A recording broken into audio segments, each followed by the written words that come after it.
Film His Only Son beberapa waktu lalu diminta untuk dihentikan penayangannya oleh seorang politikus P3 karena beliau menilai cerita Nabi Ibrahim di dalam film tersebut tidak sesuai dengan cerita Nabi Ibrahim versi Islam. Dan memang ketika kita melihat peristiwa-peristiwa di dalam Quran maupun Alkitab, peristiwa yang terlihat sama, sejenis, tetapi sebenarnya secara periwayatan kita akan menemukan begitu banyak perbedaan di dalamnya.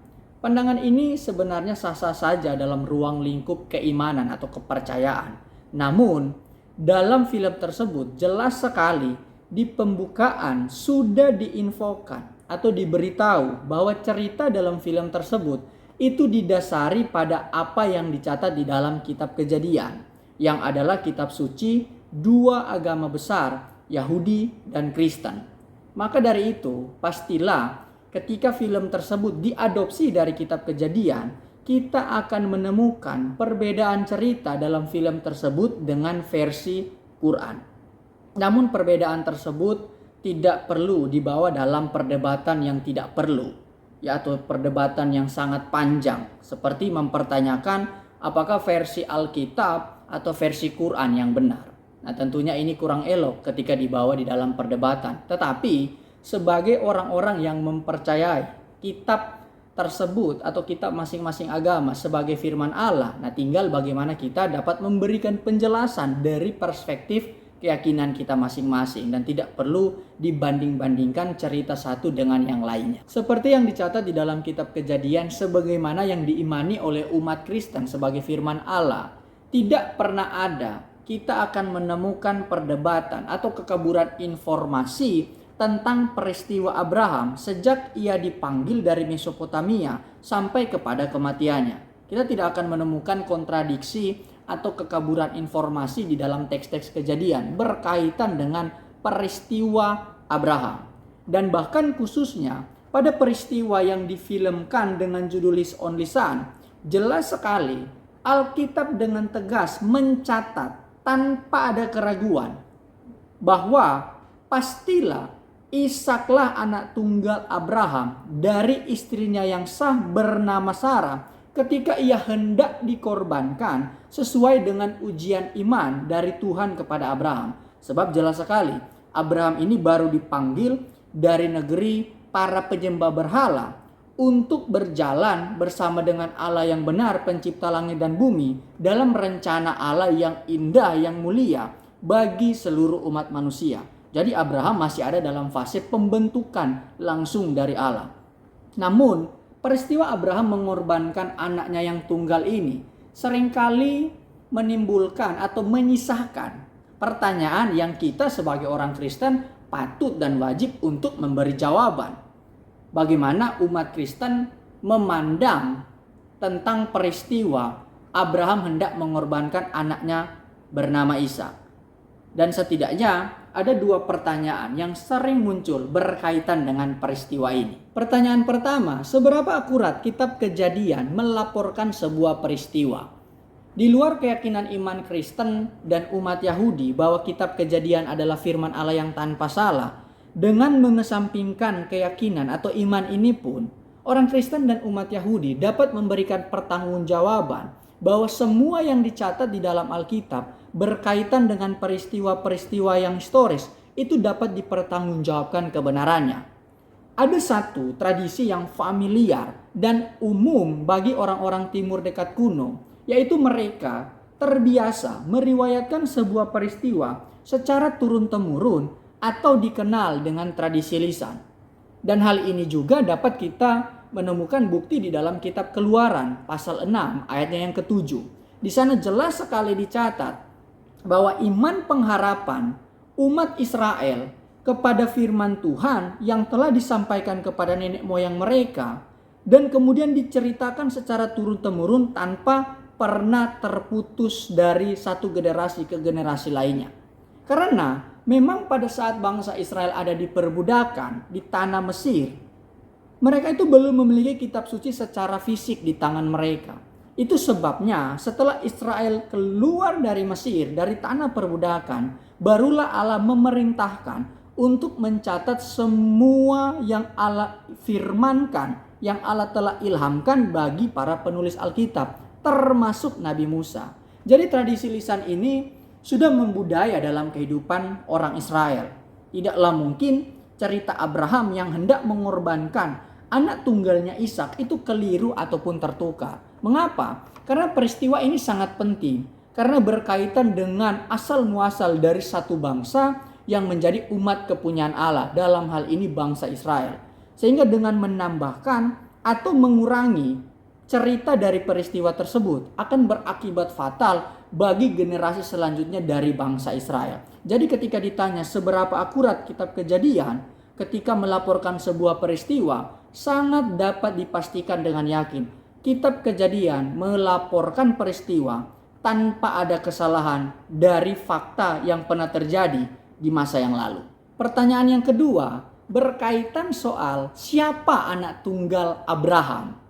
Pertanyaan ini seringkali dipertanyakan juga dan sering ditujukan kepada orang Kristen oleh saudara-saudara kita yang non-Kristen. Dan memang ya perlu kita sebagai orang Kristen menjelaskan bagaimana sistem anak tunggal dalam keluarga orang-orang timur dekat kuno atau dalam perspektif juga kebenaran firman Tuhan. Nah, secara sekilas kita memang akan menemukan ternyata Abraham ini mempunyai 2 anak tunggal. Dan Alkitab mencatat ada anak tunggal dari budaknya, ya, perlu digarisbawahi, dari budak bernama Hagar, yang akhirnya ketika anak ini dilahirkan diberi nama Ismail. Nah, inilah anak tunggal pertama yang dilahirkan bagi Abraham. Kemudian ada anak tunggal dari istrinya yang sah, ya, digarisbawahi lagi, istrinya yang sah atau dari jalur pernikahan. Kemudian istrinya yang sah ini bernama Sarah melahirkan anak yang diberi nama Ishak. Jadi perlu dibedakan status anak tunggal dari istri yang sah dan status anak tunggal dari jalur keturunan budak. Mengapa perlu?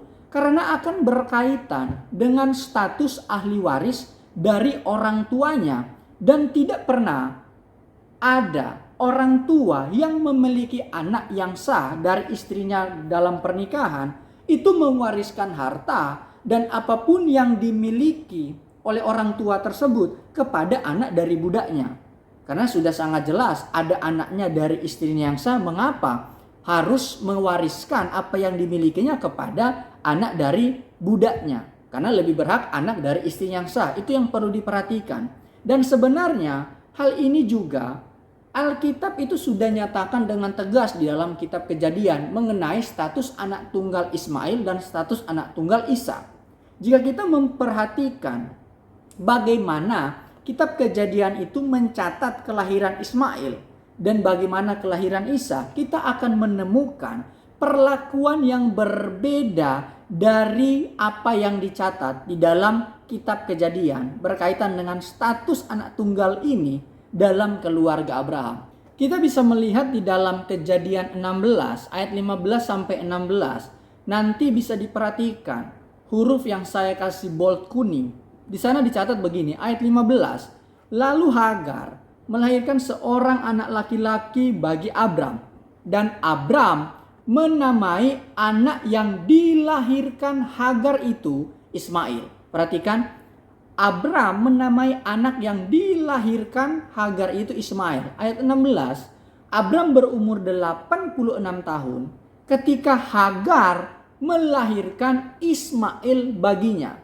Jadi di dalam teks ini kita bisa melihat penekanan kepada Hagar, Ismail anak Hagar itu lebih kuat daripada penekanan bahwa Ismail ini anak Abraham. Walaupun secara biologis Ismail juga anak dari Abraham, tetapi penekanannya itu selalu kepada Hagar. Hagar, anak Hagar, sederhananya seperti itu. Dan kemudian kalau kita lihat tentang kelahiran Ishak seperti yang dicatat dalam Kejadian 21 ayatnya yang keempat sampai ayatnya yang kelima, kita akan menemukan perbedaan pencatatan tentang kelahiran Ismail dan kelahiran Ishak.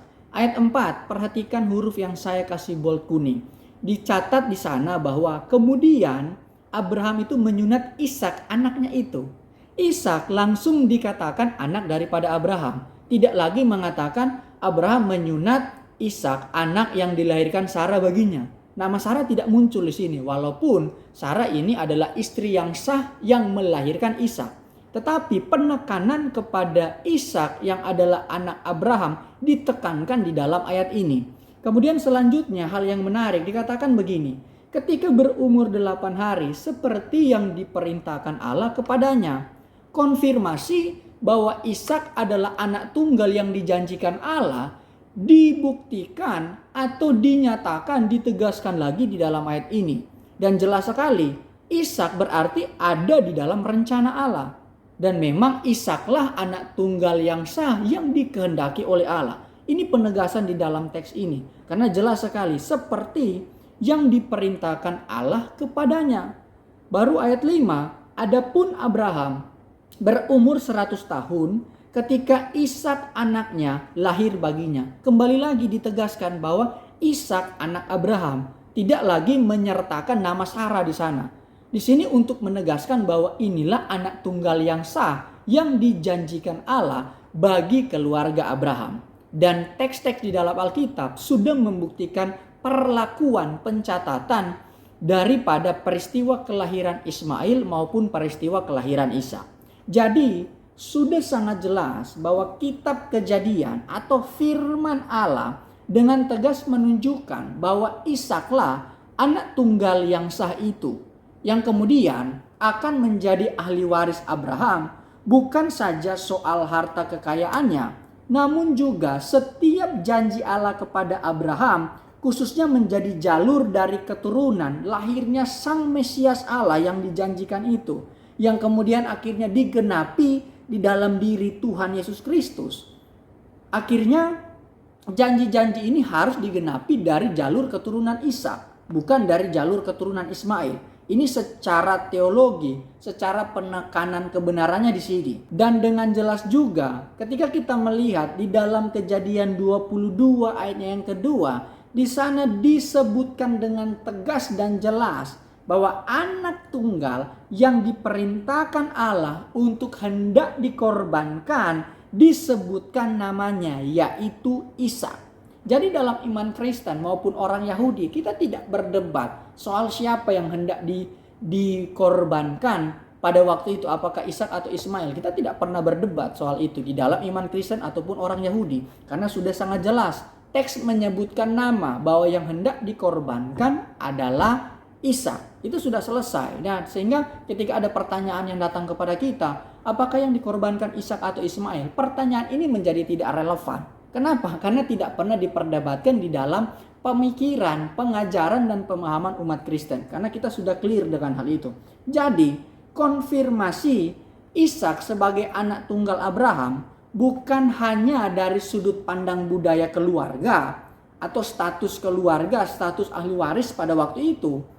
Namun Allah sendiri menyebut Ishak sebagai anak tunggal Abraham. Seperti di dalam teks Kejadian 22 ayatnya yang kedua. Sehingga yang menjadi kesimpulan saya ketika kita berbicara sebuah film dengan genre agama tertentu atau mewakili keyakinan tertentu, sebenarnya tidak akan mudah merubah keyakinan seseorang hanya karena kita menonton film tersebut. Seperti kita ketahui ada film Kera Sakti, yaitu genrenya non-Kristen. Kemudian ada film yang saya sangat suka bergenre Muslim yang berjudul Rise of Empire Utsman. Film ini berseri-seri dan saya menontonnya sampai selesai. Tetapi buktinya tidak sampai merubah keyakinan saya hanya karena sekedar menonton film tersebut. Dan ini sangat-sangat kecil kemungkinannya jika terjadi pada diri seseorang, ya hanya karena menonton film keyakinannya berubah. Lagi pula yang perlu teman-teman non-Kristen ketahui, di dalam iman Kristen, keyakinan seseorang itu bergantung kepada kasih karunia yang dicurahkan Allah di dalam diri setiap manusia. Dan juga melalui pemberitaan Injil keselamatan yang adalah kekuatan Allah. Jadi tidak bergantung kepada hal-hal di luar daripada pribadi Allah. Nah, itu sebabnya kita perlu dengan bijak menyikapi segala sesuatu yang berkaitan dengan keimanan yang berbeda dengan kita. Pantaslah dan patutlah kita untuk saling menghormati dan menghargai apa yang diyakini setiap orang. Dominus omnium dedit, Apostolis suis, potestatem evangelii, Solideo Gloria. Tuhan Yesus memberkati kita semua. See you next video.